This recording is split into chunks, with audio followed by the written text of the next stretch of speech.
PSC positive പോയിന്റിൻ്റെ പുതിയൊരു വീഡിയോയിലേക്ക് എല്ലാവർക്കും സ്വാഗതം. ഏപ്രിൽ 23-ന് നടക്കാനിരിക്കുന്ന എക്സാമിന് വേണ്ടി ഇന്നത്തെ വീഡിയോയിൽ ഉൾപ്പെടുത്തിയിരിക്കുന്നത് സിലബസിൽ GKയിൽ സ്ട്രഗിൾസ് ആൻഡ് സോഷ്യൽ റിവോൾട്ട്സ് എന്നൊരു ഭാഗമുണ്ട്.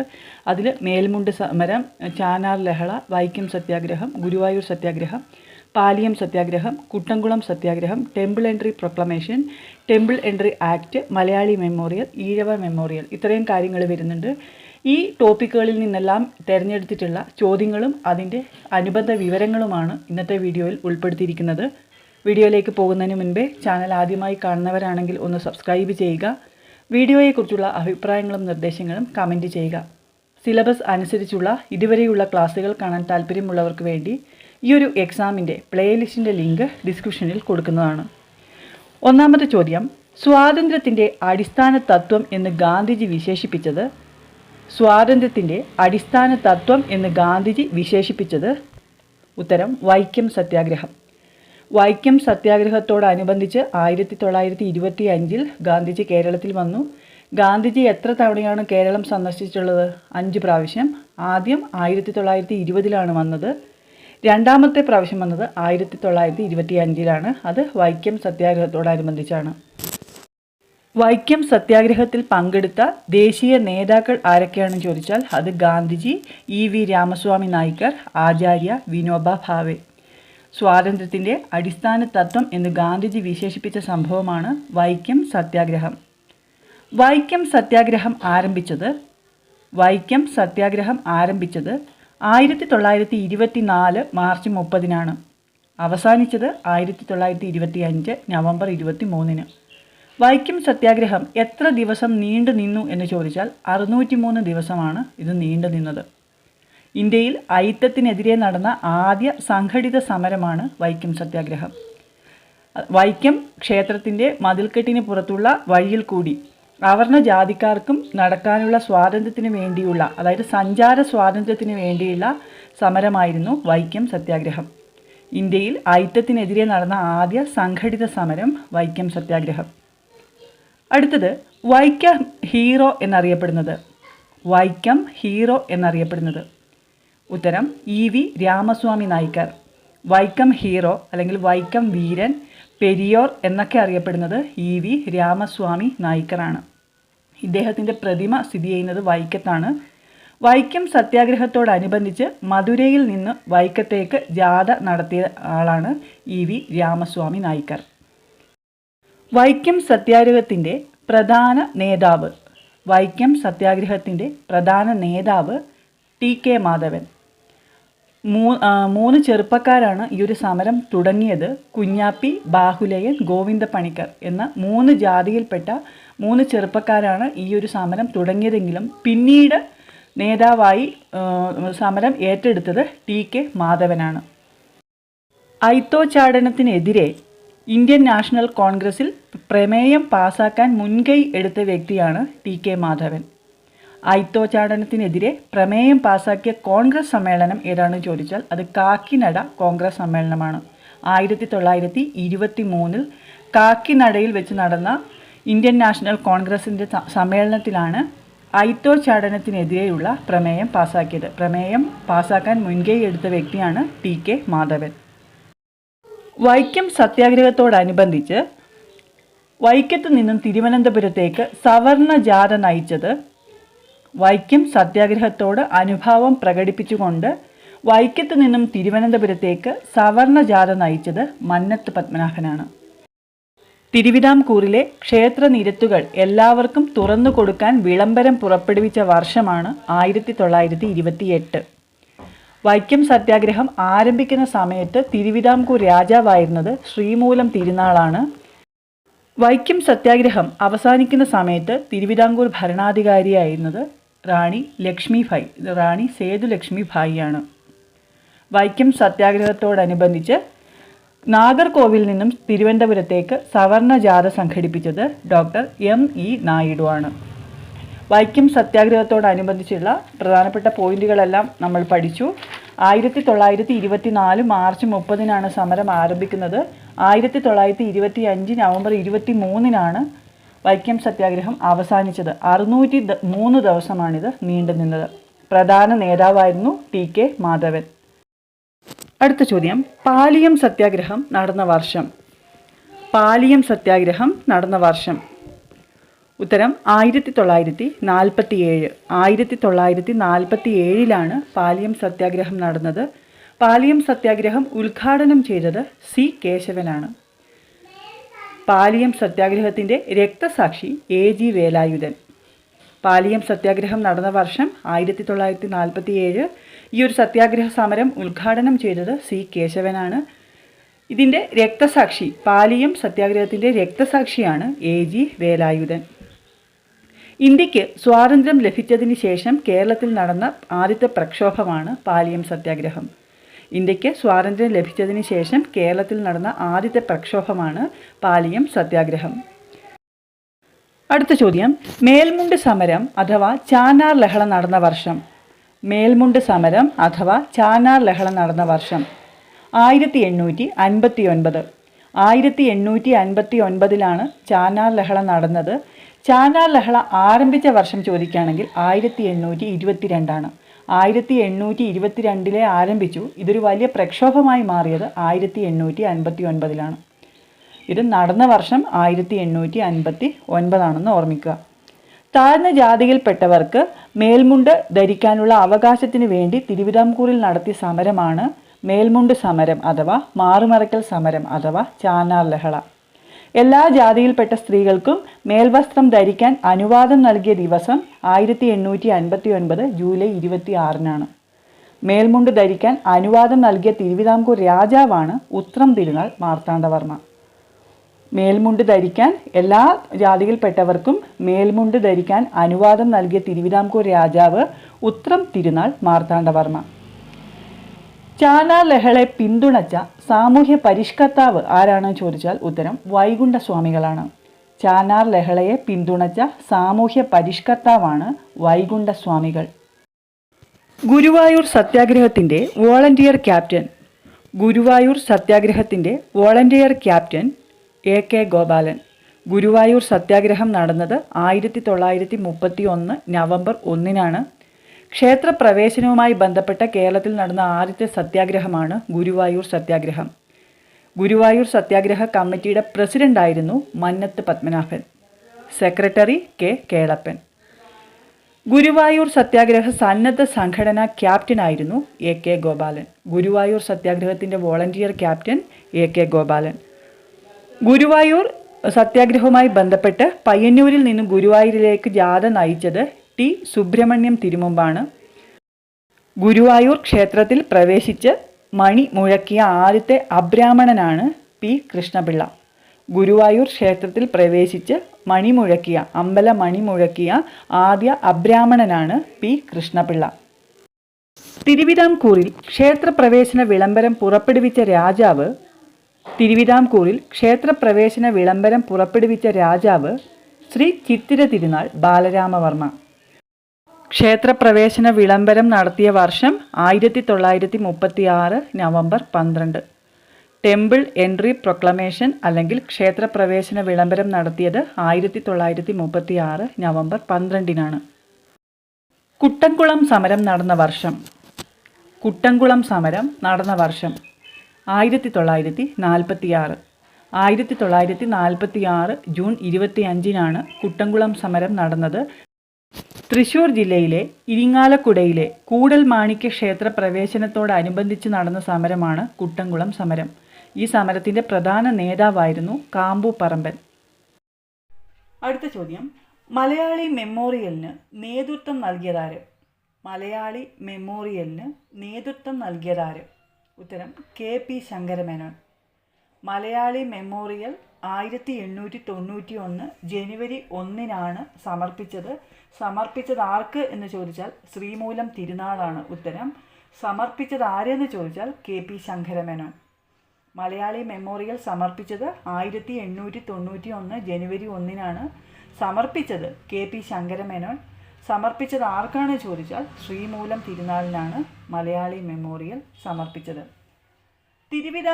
തിരുവിതാംകൂറുകാർക്ക് എന്ന മുദ്രാവാക്യം ഏത് സംഭവവുമായി ബന്ധപ്പെട്ടിരിക്കുന്നു?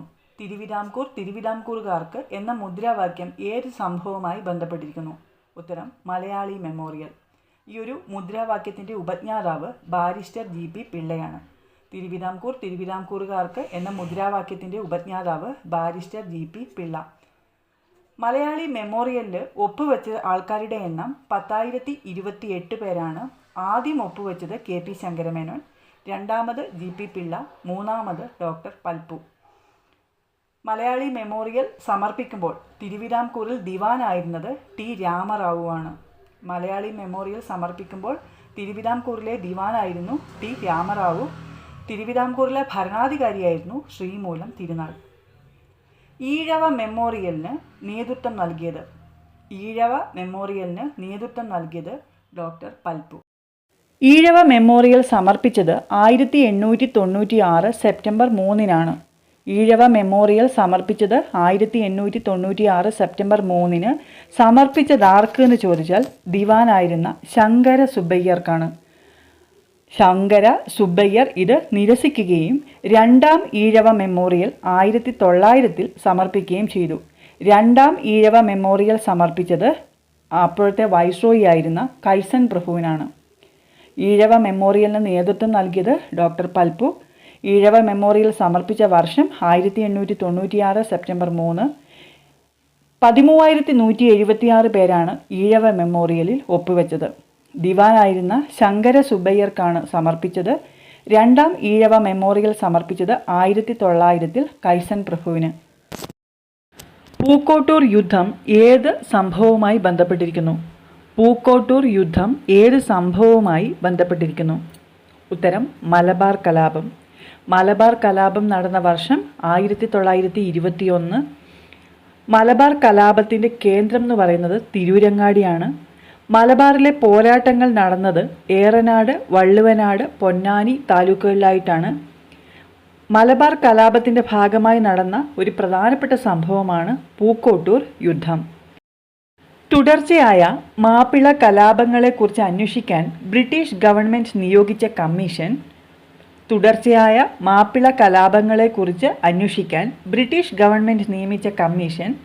William Logan commission. മാപ്പിള കലാപങ്ങളെക്കുറിച്ച് അന്വേഷിക്കുന്നതിന് വേണ്ടി ബ്രിട്ടീഷ് ഗവൺമെൻറ് നിയമിച്ച കമ്മീഷനാണ്. മലബാർ മാനുവൽ എഴുതിയത് വില്യം ലോഗനാണ് മലബാർ മാനുവൽ എഴുതിയത്. മലബാർ കലാപം എന്ന കൃതി രചിച്ചത് K. മാധവൻ നായർ. മലബാർ കലാപം പശ്ചാത്തലമാക്കി കുമാരനാശാൻ രചിച്ച കവിതയാണ് ദുരവസ്ഥ. മലബാർ കലാപം പശ്ചാത്തലമാക്കിക്കൊണ്ട് ഉറൂബ് രചിച്ച കൃതി സുന്ദരികളും സുന്ദരന്മാരും. മലബാർ കലാപത്തെ ആസ്പദമാക്കി IV ശശി സംവിധാനം ചെയ്ത സിനിമയാണ് 1921. അടുത്തത് വാഗൺ ട്രാജഡി നടന്നത് 1921 നവംബർ 10-നാണ്. മലബാർ കലാപവുമായി ബന്ധപ്പെട്ട് ഏറ്റവും പ്രധാനപ്പെട്ട 2 പോയിന്റുകളാണ് പൂക്കോട്ടൂർ യുദ്ധവും വാഗൺ ട്രാജഡിയും. മലബാർ കലാപകാരികളെ ഗുഡ്സ് വാഗണിൽ നിറച്ച് തിരൂരിൽ നിന്നും കോയമ്പത്തൂരിലേക്ക് കൊണ്ടുപോകുന്ന വഴി 72 പേർ ശ്വാസം മുട്ടി മരിച്ച സംഭവമാണ് വാഗൺ ട്രാജഡി എന്ന് അറിയപ്പെടുന്നത്. വാഗൺ ട്രാജഡി റിപ്പോർട്ട് ചെയ്ത സ്റ്റേഷൻ പോത്തന്നൂർ. സ്റ്റേഷനാണ് പോത്തന്നൂർ. പോത്തന്നൂരിലെ ഇരുട്ടറ ദുരന്തം എന്ന് വാഗൺ ട്രാജഡിയെ വിശേഷിപ്പിച്ച ചരിത്രകാരനാണ് Sumit Sarkar. The black hole of Podanur എന്ന് വിശേഷിപ്പിച്ചത് ചരിത്രകാരനായ സുമിത് സർക്കാരാണ്. വാഗൺ ട്രാജഡി അന്വേഷിച്ച കമ്മീഷനാണ് AR നേപ്പ് കമ്മീഷൻ. മലബാർ കലാപവുമായി ബന്ധപ്പെട്ട് ബ്രിട്ടീഷ് ഗവൺമെൻറ് അന്വേഷണത്തിന് വേണ്ടി നിയോഗിച്ച കമ്മീഷനാണ് William Logan commission. Wagon tragedy അന്വേഷിച്ച കമ്മീഷനാണ് AR Knapp commission. Wagon tragedy നടക്കുന്ന സമയത്ത് വൈസ്രോയി ആയിരുന്നത് റീഡിംഗ് പ്രഭുവാണ്. മലബാർ കലാപത്തിൽ പങ്കെടുത്തവരെ നാടുകടത്തിയ സ്ഥലങ്ങളാണ് ആൻഡമാൻ നിക്കോബാർ ദ്വീപുകളും ബോട്ടണി ബേ ഓസ്ട്രേലിയയിലാണ്. ഈ സ്ഥലങ്ങളിലേക്കാണ് ഈ മലബാർ കലാപകാരികളെ നാടുകടത്തിയത്. മാപ്പിള ലഹളയെ ഹിന്ദു വംശഹത്യ എന്ന് വിശേഷിപ്പിച്ചത് BR അംബേദ്കറാണ്. മാപ്പിള കലാപങ്ങളുമായി ബന്ധപ്പെട്ട് വധിക്കപ്പെട്ട മലബാർ കളക്ടറാണ് HV കൊനോലി. മാപ്പിള കലാപങ്ങളുമായി ബന്ധപ്പെട്ട് വധിക്കപ്പെട്ട മലബാർ കളക്ടർ HV കൊനോലി. നിവർത്തന പ്രക്ഷോഭം ആരംഭിച്ച വർഷം. നിവർത്തന പ്രക്ഷോഭം അല്ലെങ്കിൽ അബ്സ്റ്റൻഷൻ മൂവ്മെൻറ്റ് ആരംഭിച്ച വർഷം 1932. PSCയുടെ രൂപീകരണത്തിന് കാരണമായ പ്രക്ഷോഭമാണ് നിവർത്തന പ്രക്ഷോഭം. 1932 നിവർത്തന പ്രക്ഷോഭം ആരംഭിച്ചത്. നിവർത്തന പ്രക്ഷോഭവുമായി ബന്ധപ്പെട്ട് കോഴഞ്ചേരി പ്രസംഗം നടത്തിയത് C. കേശവൻ. നിവർത്തന പ്രക്ഷോഭ കമ്മിറ്റിയുടെ സെക്രട്ടറിയായിരുന്നു C. കേശവൻ. നിവർത്തനം എന്ന പദത്തിൻ്റെ ഉപജ്ഞാതാവാണ് IC ചാക്കോ. അബ്സ്റ്റൻഷൻ മൂവ്മെൻറ്റ് അല്ലെങ്കിൽ നിവർത്തന പ്രക്ഷോഭം നടന്ന വർഷം 1932. PSCയുടെ രൂപീകരണത്തിന് കാരണമായ പ്രക്ഷോഭമാണിത്. നിവർത്തന പ്രക്ഷോഭവുമായി ബന്ധപ്പെട്ട് കോഴഞ്ചേരി പ്രസംഗം നടത്തിയത് C. കേശവനാണ്. നിവർത്തന പ്രക്ഷോഭ കമ്മിറ്റിയുടെ സെക്രട്ടറിയായിരുന്നു C. കേശവൻ. കേരളത്തിലെ ഉപ്പു സത്യാഗ്രഹത്തിൻ്റെ വേദി. കേരളത്തിലെ ഉപ്പു സത്യാഗ്രഹത്തിൻ്റെ വേദിയാണ് കണ്ണൂർ ജില്ലയിലെ പയ്യന്നൂർ. പയ്യന്നൂരിലെ ഉളിയത്ത് കടവാണ് കേരളത്തിലെ ഉപ്പു സത്യാഗ്രഹത്തിൻ്റെ വേദിയായത്. രണ്ടാം ബർദോളി എന്നറിയപ്പെടുന്നത് പയ്യന്നൂരാണ്. കേരളത്തിൽ ഉപ്പു സത്യാഗ്രഹത്തിന് നേതൃത്വം നൽകിയത് K. കേളപ്പൻ. കേരള ഗാന്ധി എന്നറിയപ്പെടുന്നത് K. കേളപ്പനാണ്. ഉപ്പു സത്യാഗ്രഹത്തിൻ്റെ പൈലറ്റ് എന്നറിയപ്പെടുന്നത് മൊയ്യാരത്ത് ശങ്കരൻ. ഉപ്പു സത്യാഗ്രഹത്തിൻ്റെ പൈലറ്റ് എന്നറിയപ്പെടുന്നത് മൊയ്യാരത്ത് ശങ്കരൻ. 1930 April 13 K. കേളപ്പൻ ഉൾപ്പെടെ 33 പേർ കോഴിക്കോട്ട് നിന്ന് പയ്യന്നൂരിലേക്ക് യാത്ര തിരിച്ചു. സത്യാഗ്രഹത്തിൻ്റെ ഭാഗമായി K. കേളപ്പൻ അറസ്റ്റിലാവുകയും മൊയ്യാരത്ത് ശങ്കരൻ പിന്നീട് നേതൃത്വം ഏറ്റെടുക്കുകയും ചെയ്തു. ഏപ്രിൽ 21 പയ്യന്നൂരിലെത്തി ഉപ്പു നിയമം ലംഘിച്ചു.